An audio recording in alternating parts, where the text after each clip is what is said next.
Please welcome to the stage Evan Smith of the Texas Tribune and Erica Pelletreau of the Ford Foundation.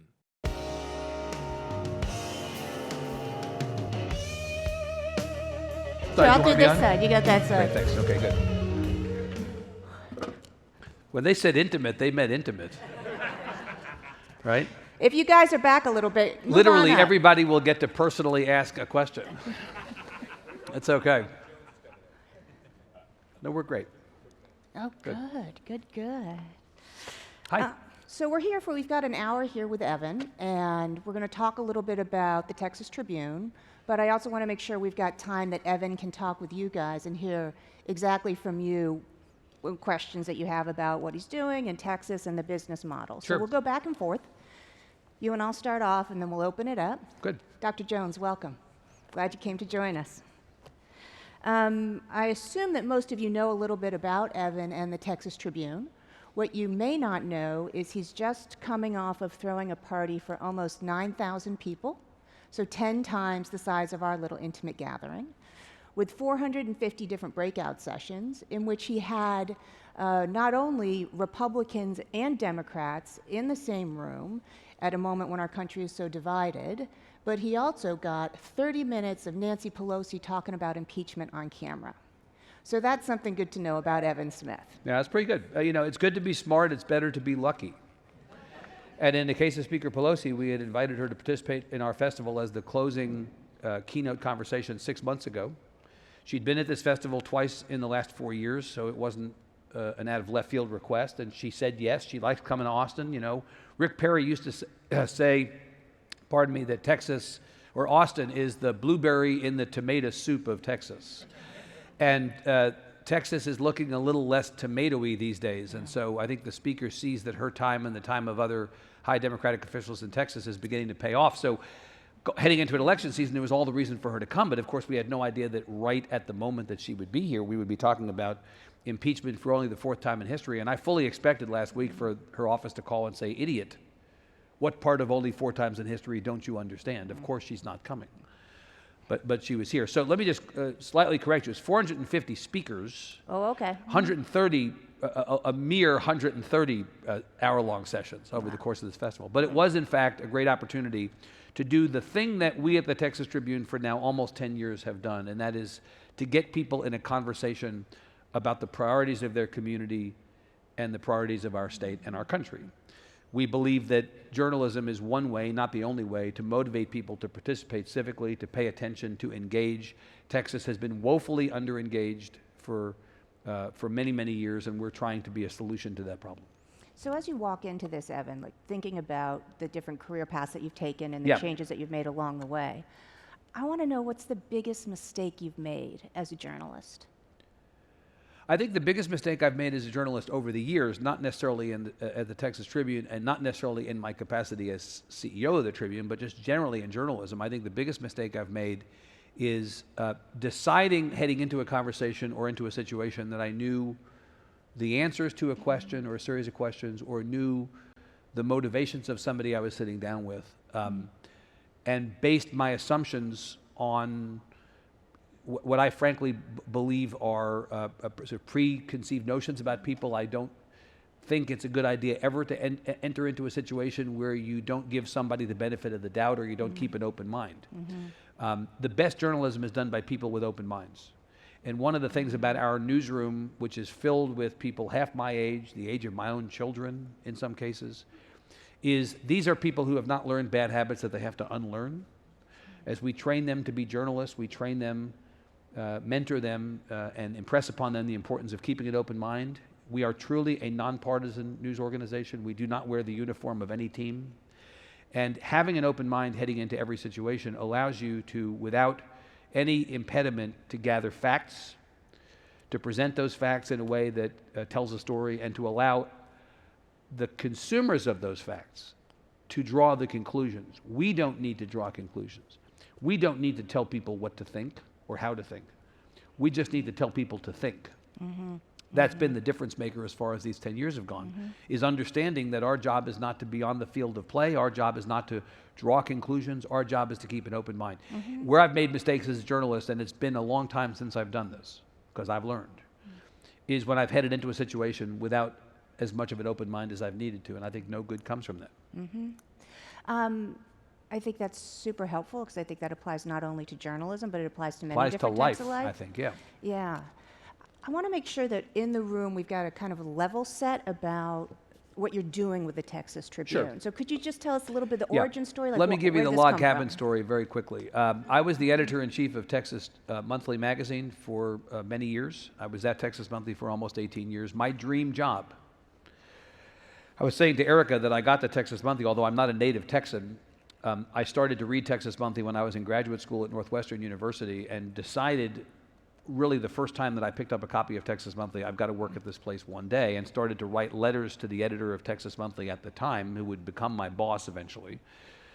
Just let me come and sweep the place up at the end of the day. I don't care what you hire me to do.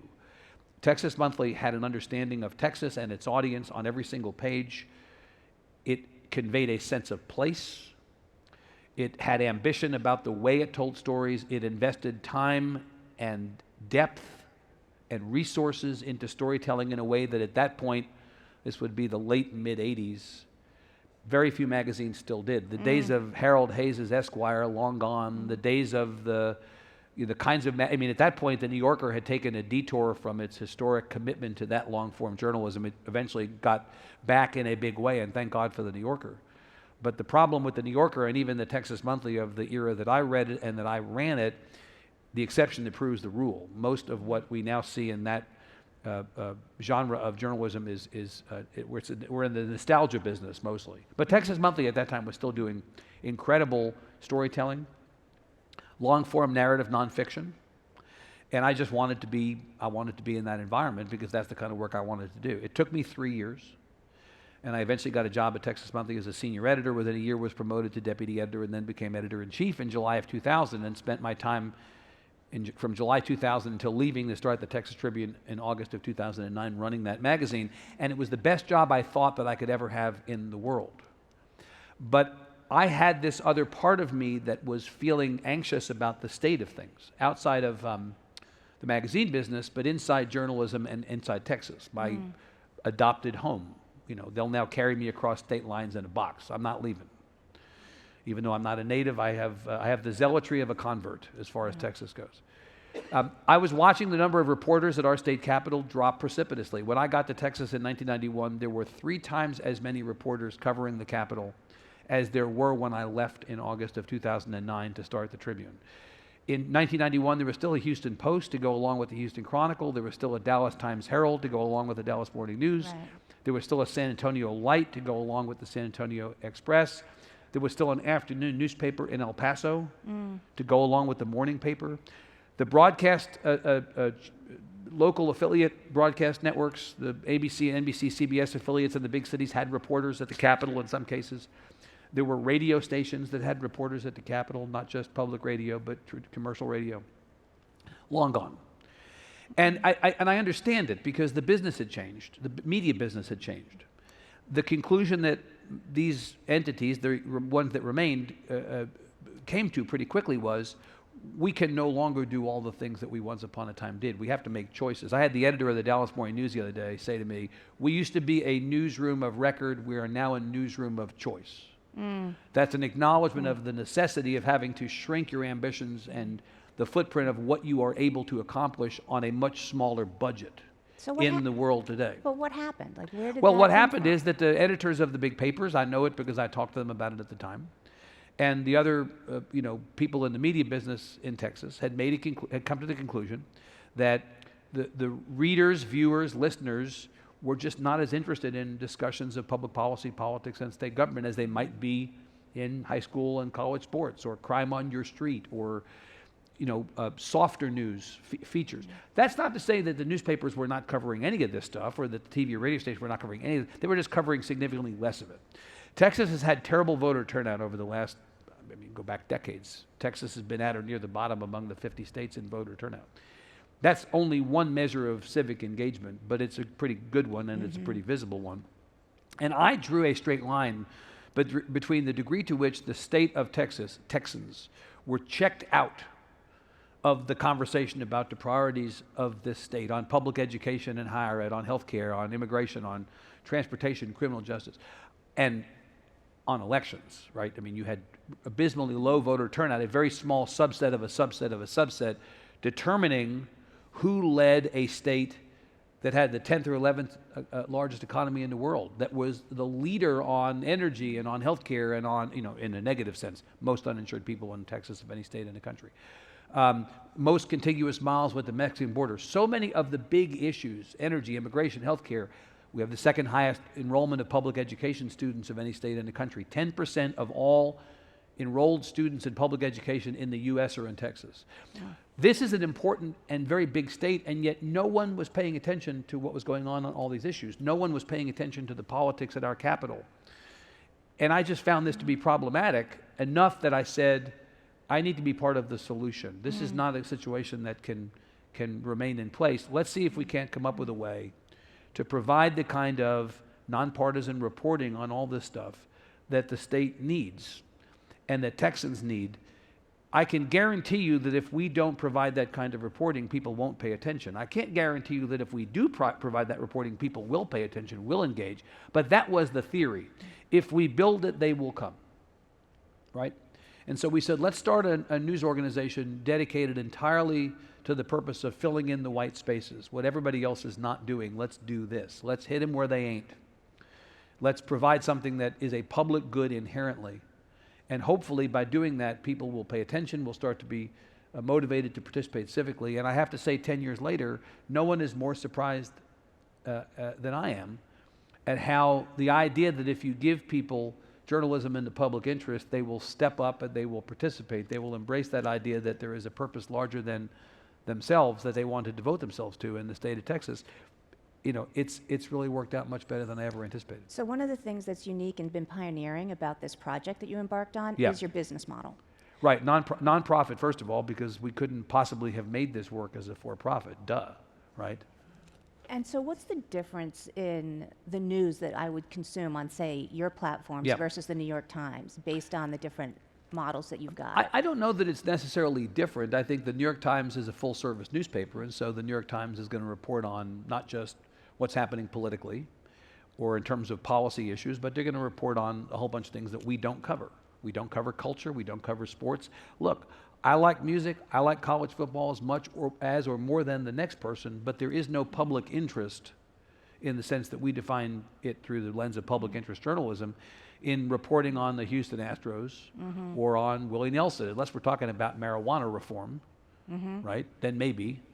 But there are other, and plus there are other media organizations that have realized that they can still make enough of a buck covering those things, because those things naturally attract an audience and attract an advertiser or create an environment where advertisers want to be in there. What people had gone dark on was the stuff I described, and so what you're going to see is a deep vertical niche product that we've produced.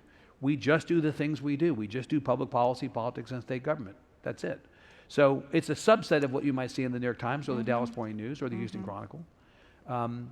And that's good. I mean, one of the things about an organization like ours is we all arrive every day with the mission of the place, which is pretty explicit about what we do, in mind, right? We all march underneath that mission every single day. When you know what you are and you know what you're not, it's easier. Nobody comes to work at the Texas Tribune on any day wondering, is this a story for us or is this not a story for us? We know what we cover and how we cover it. Back to your original question. Texas Monthly, it turns out, which was my dream job, that was a job. This is a calling. I really believe in this work and in the value of this work and in the public interest being served, the public service aspect, the public good aspect of this, in a way that, quite honestly, I had no idea at the beginning I would. I have become a complete and total believer in the importance of this work, and I genuinely believe that Texas has been better for it for the 10 years we've been in business. So you make a very compelling case based on you've built this model. It's proven highly successful. But back at the beginning, when you were thinking about approaching funders, what was that journey like? Who did you think about? And just to say, an interest of candor, Ford does fund you. Ford has been a funder, generous funder of the Texas Tribune for 6 years. We don't take it for granted year over year. We've got Annie E. Casey in the house. Annie We've got E. the Casey Knight generously Foundation. supports so a lot us. of Of us course, have Knight been was part in. of it. Yeah, but what was the beginning part of it? But I don't want to just hear what worked. I want to hear what didn't work. I had a real aha moment about a month before we launched as I began to think about the business that we were actually in. So who did we approach, first of all? Well, rich people, because we are in Texas, a state with more millionaires and billionaires than any other state, what the military would call a target-rich environment, right, for raising money for this kind of work. There are 40 billionaires on the last Forbes 400, 10% of the list, and probably another 40 whose net worth is so closely held that they're not on the list, but they actually would be if that information were there. We got a lot of rich people in the state of Texas. That's a great thing. We have very deep-pocketed institutional philanthropies. Houston Endowment, Meadows Foundation, Mitchell Foundation, Brown Foundation, I could go on. And we have, I think we're number 3 in Fortune 500 companies and number 1 in Fortune 1000 companies, headquartered, I believe, or we were until recently. So if the model, which you alluded to, is a different business model, is raising money from individuals, rich and regular, institutional philanthropy, and corporations, you got to have those things, first of all, to go to.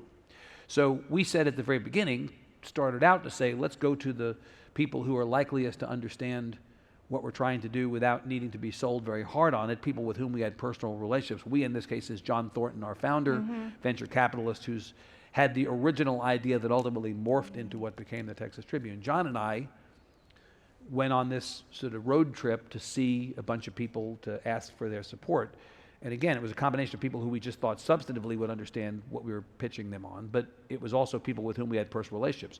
One of my favorite days of pitching people to support us at the beginning was a day in Dallas that I call my Boone Day. In the morning, it was T. Boone Pickens, who I had a long personal relationship with going back to my days at Texas Monthly. Boone was a crusty old cuss, till the last day. He died a couple weeks ago. And Boone, there'll never be another person like Boone. Boone, very conservative Republican. He was part of the effort to swift vote John Kerry in 2004. That's right. Not the kind of person you think wants to spend money supporting the lamestream media. But Boone knew me, and Boone trusted me, and had come to trust me over working with me for many years as somebody we covered in Texas Monthly and somebody I interviewed. And he said, the only other news organization I've ever funded is the American Spectator. And I said, yeah, but I thought you funded a news organization. You just mentioned the American Spectator. He thought that was funny. And then he said, after I pitched him on the idea, he said, okay, I'm going to give you $150,000 over 3 years at launch. But you have to be there. You can't, if you leave, then the deal's off. But because I'm really giving the money because I believe in you. I trust you. Okay. So we walked away with $150,000 from Boone Pickens. Then we went to see Garrett and Cecilia Boone. Garrett Boone was the founder of the Container Store. I think at that time he may still have been CEO. He's now executive chairman. His wife Cecilia is one of the biggest supporters of Planned Parenthood Federation of America in the country. She, in fact, was until recently the president of the National Planned Parenthood Board. As liberal as Boone was conservative. And they gave us a generous gift at the beginning as well, mid-5 figures, and they've supported us every single year since. I mean, to my mind, getting money from Boone Pickens and the Boones on the same day, Boone Day, was really an extraordinary endorsement of the idea that we could do this in a way that generated support from both sides and did not have its thumb on the scale for either side. But there was another day in those early days of fundraising that was really material, and I've now started at the 10th anniversary as it's coming up to tell this story a lot. There's a biotech startup entrepreneur, very successful, and as a consequence of his success, very wealthy, named Matt Winkler, who lives here in Austin. And I knew Matt because as I was the chair of the public television board in Austin, in my last circling the drain as the chair, Matt came on the board. And Matt is a tall, bearded guy with white hair, very soft-spoken. In fact, I don't remember him saying 5 words in all the time that I knew him as a fellow board member at the public television station here. And I really didn't know much about him at all, but I knew when we started the Texas Tribune that my partner, John Thornton, and his venture capital firm, Mossad Ventures, had been a supporter of Matt's various businesses, had been venture investors in Matt's businesses over time. And so John said, we ought to go see Matt Winkler. I have a relationship with him from the time that he started these companies. So we met Matt Winkler for a drink at the Four Seasons bar before the renovation ruined the Four Seasons here, in the old Four Seasons bar, the shitty Four Seasons bar. That was a real place to go have a drink. So we went to the old Four Seasons bar with Matt Winkler, and we talked to him for about an hour after work one day, and it was much like the Matt Winkler I knew back on the KLOU board. I don't think he said 5 words in the whole meeting, and I talked for a while, John talked for a while, I talked for a while, and he nodded. He was very nice about it, but I thought, in Texas terms, we are totally drilling a dry hole here. This is not going anywhere. Yeah. I'd bought tickets to go to the movies that night with my wife, and so 6 o'clock rolled around, and I had to go, and I got up to leave. I said, Matt, I'm really sorry. I got to go. We bought Alamo Drafthouse tickets, and then I got to get out of here. I apologize. It was really nice to see you, and I put my hand out to shake his hand. He stood up to shake my hand, and he said, okay, I'm in for 100. And there was a pause, and then I thought I was going to hear dollars. Mm-hmm. And he said, 1,000. And then he said, crucially, go save my democracy. That's what he said. Yeah. And I have thought a lot about that over the last couple of weeks as we head toward our 10th anniversary, but really, if I'm honest about it, I've thought about it a lot through the entire 10 years of the Tribune. We are not in the journalism business, we're in the democracy business. Mm-hmm. That's what this is about. Our democracy is healthier when there are more thoughtful and productive and engaged citizens. Our democracy is stronger when more people are participating, having their voices heard, taking ownership of the issues that are decided at state capitals and at the Capitol in Washington, but ultimately affect them on the ground every single day. Mm-hmm. Journalism is itself worth supporting. But journalism that strengthens our democracy, public interest journalism, public service journalism, the kind of journalism that we believed at the beginning and believe ever more now is a public good, that is so important. And we are in a now more than ever moment in terms of the importance of an independent press, of a free press, and of the degree to which journalism enables our democracy to function properly. So, I mean, really, that was the big takeaway, the big aha moment for me in those early days of fundraising, was that meeting with Matt Winkler. Mm. It was that this is really about our democracy. And I think one of the things about it being about our democracy as opposed to it being about journalism is that it naturally aligns with this being a nonpartisan exercise, because both sides care about our democracy. Well, let me ask you a question to build on that a little bit. So one of the things that you've attributed your success to here is your personal relationships, a little bit of the Evan Smith magic here. In some cases, and probably earlier in the time than now. But and we have a little bit of, clearly Austin is a unique place to be, pretty amazing. Yep. So as you think about, we're interested in nonprofit journalism replicating in other areas. Right. To what extent is that possible, do you think? I think it's absolutely possible. So we've raised $73 million in something in a little less than 10 years to support the work of our nonprofit news organization. Mm-hmm. We started with 17 employees on the first day. We have 80 full and part-time now. We have the most reporters, journalists at a state capitol of any news organization in the entire country, for-profit or nonprofit, for the 6th straight year. Texas is big. In order to do this right, you have to deploy all available human and financial resources to take on this awesome task in front of you, and we've done that. But not every state needs a news organization that raises $73 million in 10 years. Not every state needs a news organization with 80 staff members, full and part-time, or with 40 journalists at a state capitol. What Idaho needs, or what Vermont needs, is not what Texas needs. We don't presume to know what those states need. Honestly, if you've seen one nonprofit news organization, you've seen one nonprofit news organization. People came to us a lot over the course of the first couple of years and said, could you franchise the restaurant effectively? Could you put the Texas Tribune in a box and sell it off the shelf to states all over the country and let them scrape off Texas from the masthead or the logo and then put the word Idaho in or whatever else? I don't think it's as simple as that. People don't need the Texas Tribune in Idaho or in Vermont or Nevada, Mississippi. They need what they need. I think what we've done, among other things, is create a best practices laboratory for this kind of work. that people can pick and choose what works for them from, and then take back home and incorporate the things that they think will be meaningful or useful to them back home into what they ultimately build themselves, because really they need to build it themselves. I always say anyone can do this. Anyone can do this. Every state has citizens who are not as engaged as they ought to be. Every state has elected officials who need to be covered. Look, what is the job of journalism? The job of journalism is, so I think about this. I have a son who's now a freshman at the University of Texas in the Moody College of Communication. He wants to be a sports journalist, which I told him I could not oppose because it has the word journalism in it. I'm bored to death by the thought of being a sideline reporter on ESPN. I said to him, you do you. If that's what you want to do, that's fine. But he is going into journalism, he thinks, eventually to do sports. And we had an unusually existential conversation one night at dinner, where he came down to dinner one night and said to me, as he was contemplating this decision to go to UT and to go into journalism, he said, what is journalism? And it occurred to me I'd never been asked that question before. And I said to him, we search for the truth and we tell people what we find. That was the answer I came up with in the moment.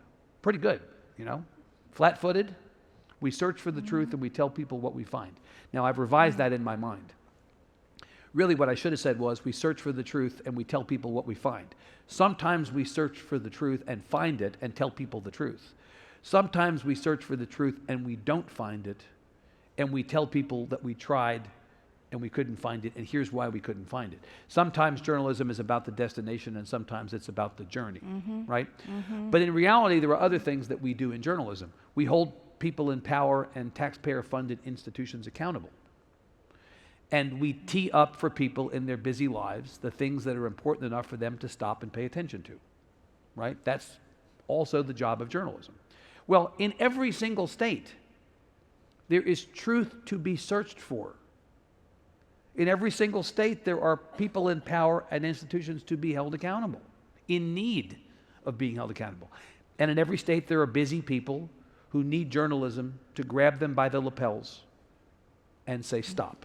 This is important enough for you to pay attention to. So I don't ever think this is something that could have only happened here, or that there are any elements in the makeup of the Texas Tribune that mean this can only succeed here.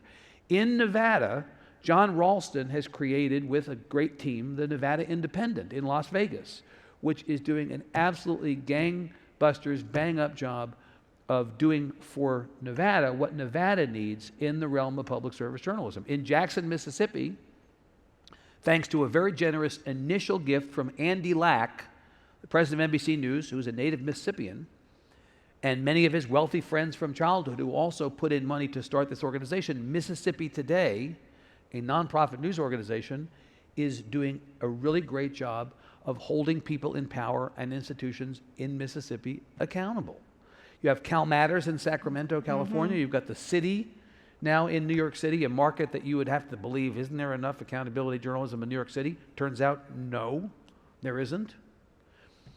You've got these green shoots, these mushrooms after a rainstorm popping up all over the country. And they're doing it their way. They don't have to do it our way. I mean, literally, John Thornton, my partner, grew up in the restaurant business in Kansas. And we talked about this at the very beginning. We don't franchise the restaurant.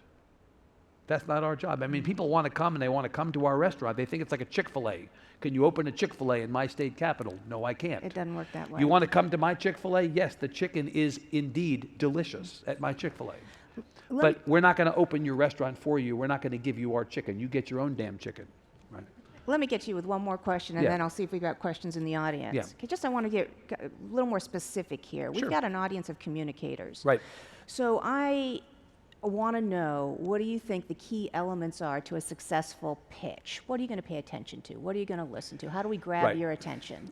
I'd like to see us end the process of people pitching us stories by press release or by emails where it's obviously a form and they've figured out how to get my name into the subject line. I mean, all that shit is just so transparently bad, please. There is no generic pitch that works.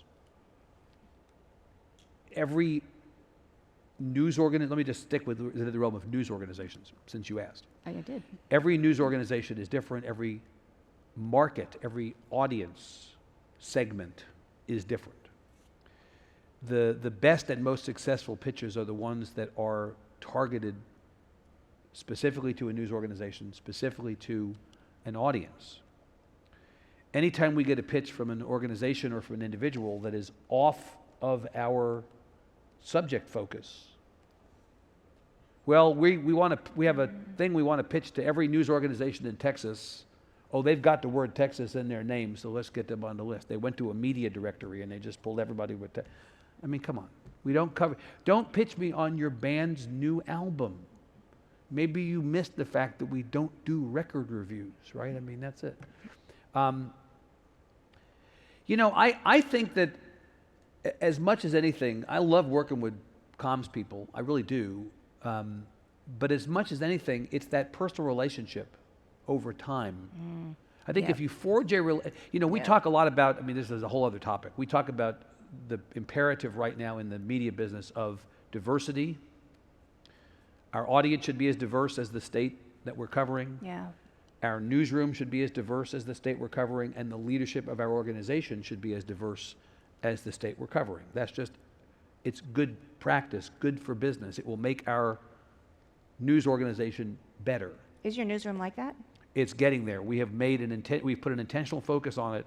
We have enumerated as part of our strategic plan a year ago our goals for hiring and for diversity in hiring. We have listed a whole bunch of strategies that we have now fully embraced. We've published our diversity statistics.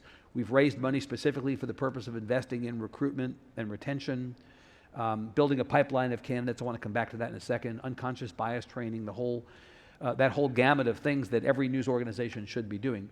We've hired 12 people over the last year, 9 have been from diverse backgrounds. The old Rooney Rule is not sufficient in hiring from a diversity standpoint. It's not enough to simply say, well, we're going to have candidates in the finalist round who are from diverse backgrounds. No. And diversity, by the way, is a very broadly defined term. We believe that diversity not only is about race and ethnicity, but it's also about physical disability, it's about sexual orientation, it's about geography. Yeah. I would like nothing more than to hire some reporters from rural parts of Texas where Donald Trump got north of 80% of the vote. I think that we have to think about what diversity actually means in an organization like ours, and then go at it with the same energy and ambition and focus that we go at our journalism. And we have done that over the last year. But in that whole conversation around diversity, that's where I was going with this, we talk about not just recruiting candidates from diverse backgrounds when we have job openings, but recruiting candidates when we don't.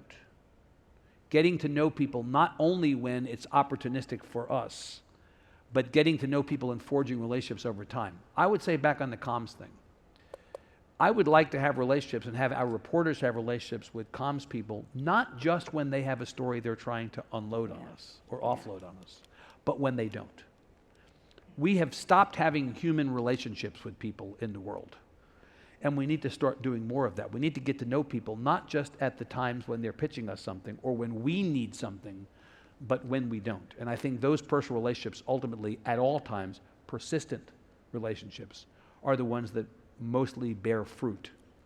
Yeah, not just in stories, but in terms of relationships and meaning generally in life. speaking. Generally speaking. So just to open it up to you all, do we have anybody in the audience who wants to comment or chat with? Please. You just identify yourself, name, organization, and then right to the question. Sure. Steve Pratt from Impact Catalyst, class of 1985, as Evan knows. Lived next door to me. I was a freshman in college in the dorm at Hamilton College, and Steve was a junior, and he lived next door to me, and apparently I played The Police too loud. Over and over again. Over and over. Yeah. It's the true story. Which album? Synchronicity. I was going to say, I thought Zenyatta Mendata, but that's actually, I'm a little old now and I'm beginning to get forgetful, so I don't know. Synchronicity. Okay, yeah.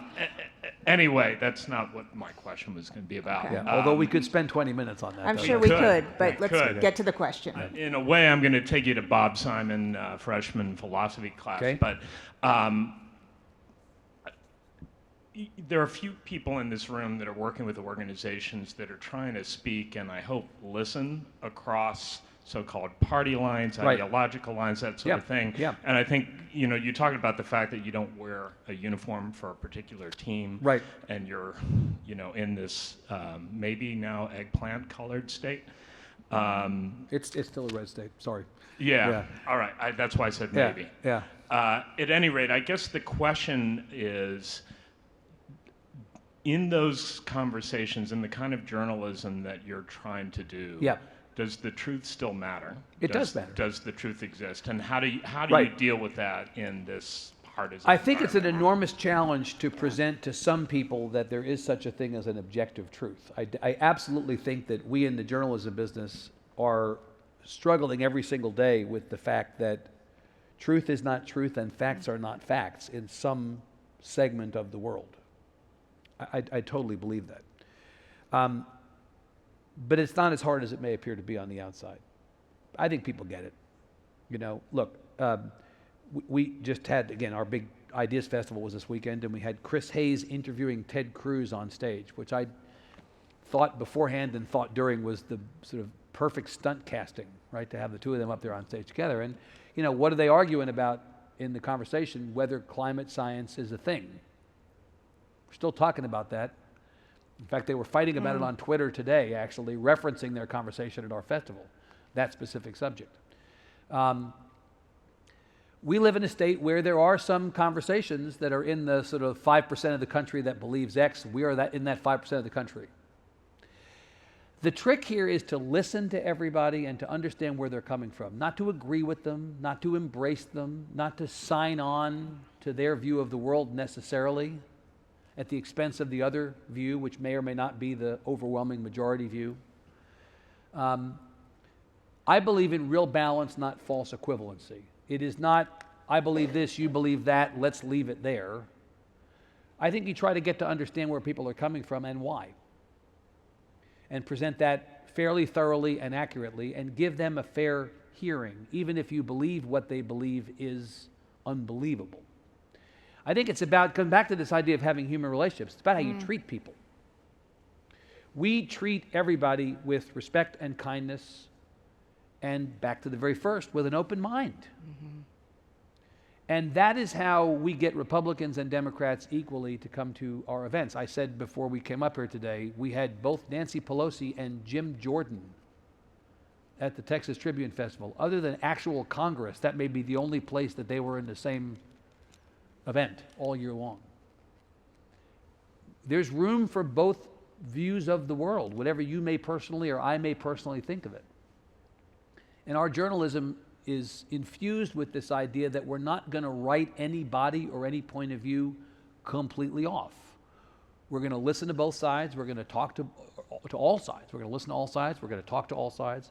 And we're going to try to present a rounded view of the points of view of people. That has benefited us enormously as journalists because people trust us.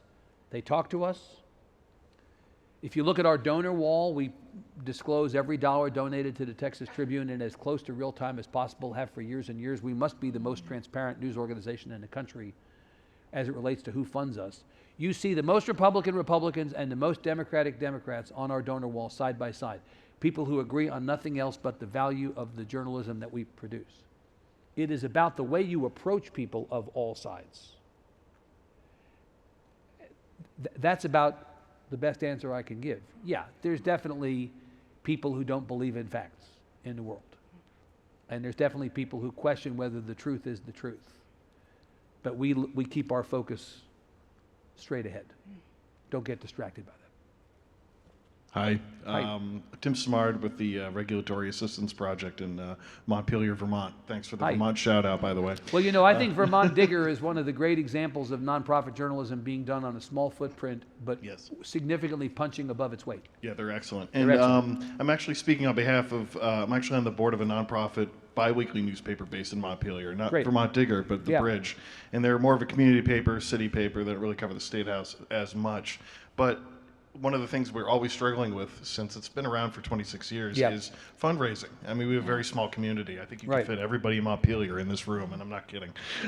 And there's like 20 people with decent amount of money that help fund us. But Right. we're always looking for other avenues to get everybody in Montpelier to kind of chip in and make sure that the bridge remain successful. Yeah. I was wondering if you have any like unique ideas that have worked for you that maybe we could, I could think about bring back to. Well, let me Vermont. step back from your question and give you a sense of how exactly we get to our annual revenue number as a percentage.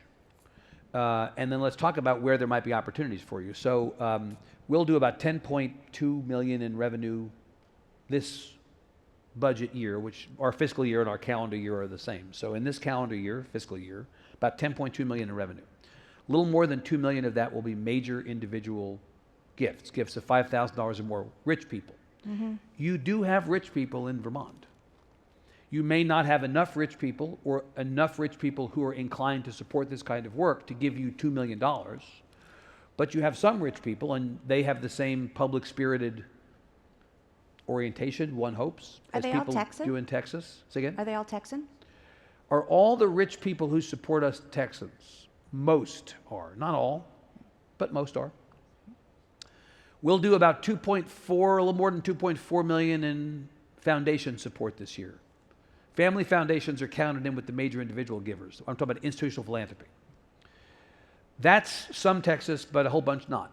Yep. We get Meadows and Mitchell, Brown, Houston Endowment, Stillwater, TLL Temple, bunch of the Texas, pretty much the Texas foundations all support us to some degree. But our largest annual institutional giver is the Gates Foundation. Right behind the Gates Foundation, our second largest is Emerson Collective, Laureen Powell Jobs' philanthropy. Yep. Those are both not Texas philanthropies. We have enjoyed support in the past, not in the current calendar year, from the Knight Foundation, although Knight will support us through the Newsmatch program. A direct grant from the Knight Foundation, not this year, but Knight is one of our largest all-time supporters.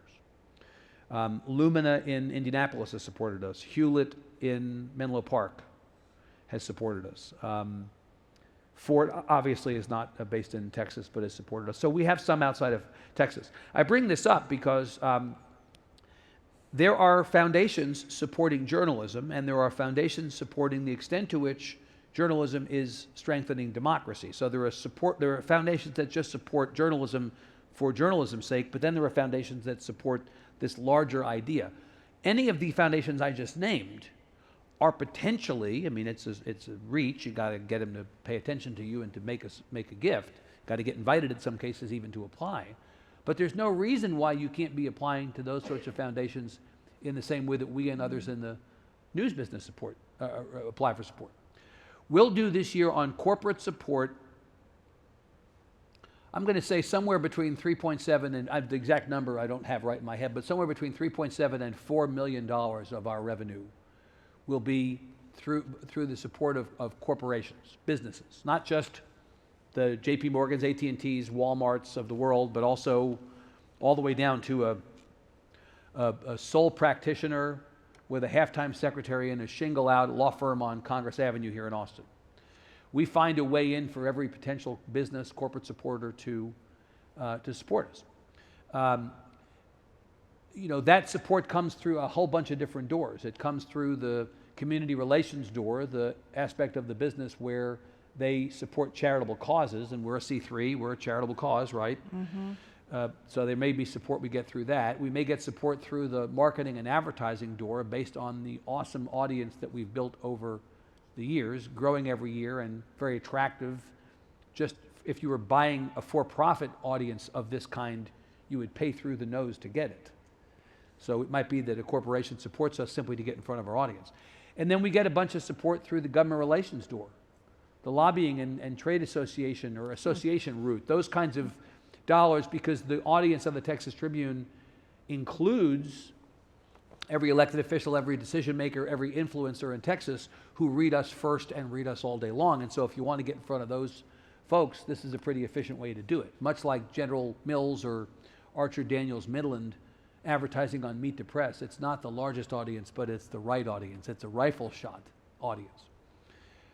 You have businesses in the state of Vermont that theoretically want to reach the really awesome people reading what you're producing for similar reasons. And again, up and down the list of corporate support, from big companies in the state of Vermont to law firms and telecommunications companies and banks. those people all potentially support you. But I would say in your case, based on what you're saying, the biggest opportunity may be a robust membership program where people in the community say, we value the work that you're producing and see it as additive to what we're getting otherwise. And so we're going to put in $5 a month or $35 a year or what have you to support you, because like public radio and public television, we see the public good in the work you produce. And even though it's available for us to consume for free, we understand that there's a cost of producing it. And so we're going to meet that value proposition halfway. And we're going to throw a couple bucks in the tip jar. We'll do a little bit more than $1 million in membership all in this year. And you know, we have a lot of upside on membership, quite frankly, in Texas, given as many people as there are. Right. That's the smallest percentage of our revenue, of the big lines of our revenue. And I think that in your case, you have an opportunity, certainly, as small as Vermont is notwithstanding, to generate significant money in membership every year if you're thoughtful about it and if you approach that with the same level of energy as your journalism. So I want to build on that question a little bit, because I appreciate that you're coming at this from where you are in Vermont, and this is the Texas example. Yep. But we here are a network, and we are a network of Yep. communicators for social good. We're some foundation people, we're NGO people. Right. We all, like, our orientation is good, and to get to know each other, to be able to rely on each other, to be able to help each other out. Yep. We're a network. Right. So how do you think about your network? Well, we are big believers in collaboration, if you're talking about that, whether it's on the business side or the editorial side. My statement from the very beginning about the work we were going to do was we have no competitors, we only have current and future collaborators. We want to work with everybody. This is a hang separately or survive together time in our business. In our business and in the business of communications broadly. We are better together. We learn from one another. And there are things that we can't do alone or you can't do alone, but are enabled by thoughtful collaboration. 1 + 1 = more than 2. That is the case on the content side, but it is also the case on the business side. One of the things I've been most hopeful about in our business over the last 10 years, and by which I mean the nonprofit journalism business, Yeah. is that organizations have risen up. News Revenue Hub, the INN, another example, right? I mean, I can name a bunch of these that are there to provide that kind of network framework for organizations that don't have the resources or the capacity or the bandwidth back home to do that and to succeed at that themselves. There are people out there who are in the business of helping organizations like this one or individuals like this gentleman think about how they can access some of the strategies and tactics that have been deployed successfully by bigger organizations. So, you know, I think there's a lot of opportunity for you there. And there are people who should be stepping forward to support you if you ask. And even if you don't ask, I think. The network exists. It's in place. What else? Anything else? Yes. Oh, there we go. Hi, Evan Norris West. Hi, with Norris. The Annie Casey Foundation. We in love you, Baltimore. Norris. We do love Norris. Right back at you. Good. I want to follow up, and by the way, I'm also on the board along with Erica of ComNet. Yeah. But I want to follow up on the question about facts. And as I'm thinking about this, of course, Daniel Patrick Moynihan is playing in my mind. So Right. I'm going to frame it with that, Yeah. entitled to your own opinion, but not your own facts. Right.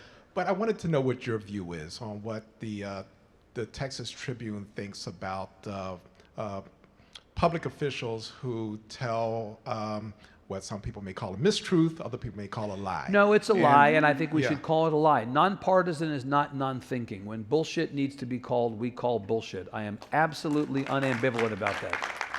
I mean, I really am. I really am. I had this long conversation with Dean Beck-Hay last year about the decision that they made to use the word lie in headlines. You know, the cable news chyrons that now have the word lie in them. Yeah. If somebody lies, call it a lie. You're doing a disservice to the people you serve if you pussyfoot around it. Norris, do you agree with that? Absolutely. Good.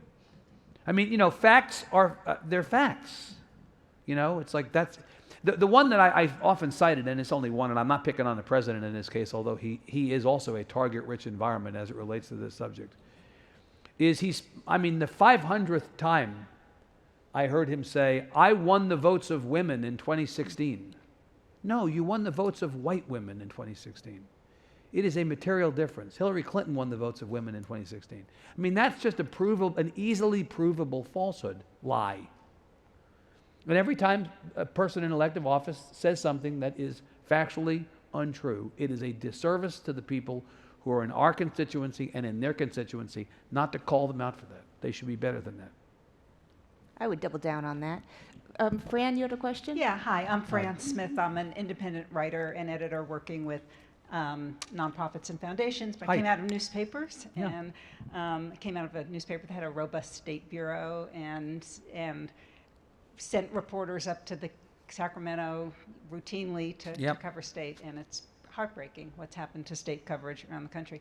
I'm curious to go back to what you said at the beginning.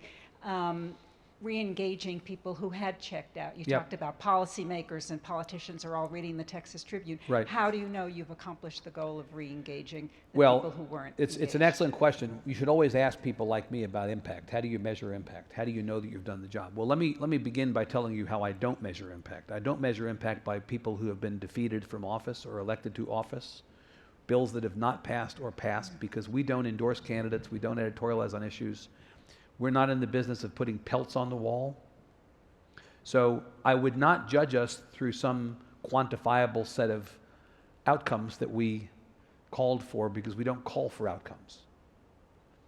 But I'll measure our impact in a couple of ways. First of all, and obviously we can't take the credit for this, but I think the timing of it is probably not entirely coincidental. Texas has been near the bottom or at the bottom of voter turnout among the 50 states, as I said. Yeah. For every election cycle before 2018, going back for as long as I can remember, Texas was 41st in voter turnout last time. Now, it says something about Texas that the good news is we're 41st. But it is good news. We had presidential year turnout at a midterm election year last time. And you want to blame Beto? I blame us. I mean, honestly, I think that all of us, not just the Tribune, but I think all of us together locked arms, intentionally working to get people to pay more attention by providing them with the kind of information that they need. I think it is starting to have an effect, and I think that people are beginning to be a little bit more aware. Now, we watchdog state government as much as or more than anybody else, and in the course of that, when we report on the Texas Alcoholic Beverage Commission or the Texas Facilities Commission or the Texas Transportation Commission and malfeasance at the top or shenanigans by people in those positions, and then we report on it and those people step away, I guess that's a kind of impact. I mean, again, we're not in the business of putting pelts on the wall. Sometimes pelts materialize. Our job is simply to put those facts out there and then let the chips fall, let the public decide the degree to which they are outraged. I think all change in all of our communities really comes from the ground up rather than the top down. And that change is occasioned by or catalyzed by public education in the form of the journalism that we and others do, providing them with the kind of information that they need to take ownership of the things that affect them. And that includes waste, fraud, and abuse in government, corruption. But I'm going to give you an existential answer, actually. I had a conversation a few years ago. Where's Mark Strama? Is right over there. Mark Strama is a former state representative from Austin who was an exemplary public official when he was in the legislature. And he's a great guy beyond that. Mark worked for a former state senator, now a Harris County commissioner, named Rodney Ellis, longtime elected official in the state of Texas. And back when Rodney Ellis was in the state Senate, this is 4 or 5 years ago, I was having a conversation with Rodney Ellis about some issue that we were covering or was in play at the Capitol, and quite honestly, it was a complex issue, and I wasn't 100% sure that I understood what he was saying in that conversation. And I was kind of beginning my brain was beginning to shut down. And at the end of this conversation, he said, and that's the Tribune effect. And I went, wait a minute, stop. What did you just say? He said, that's the Tribune effect. I said, what is that? He said, you've never heard that phrase before? I said, no. He said, you don't know what the Tribune effect is? I said, no, I have no idea what you're talking about. He said, okay, let me tell you about that. He said, before you all started in 2009, before you sent all these reporters up to the Capitol, we could get away with anything up here. We could say one thing on one day and then the exact opposite thing on the next day. We could say we were going to vote one way and then vote the other way. We could say we were going to fund this and then instead fund something else. And there was no accountability. There were no consequences. We could get away with anything.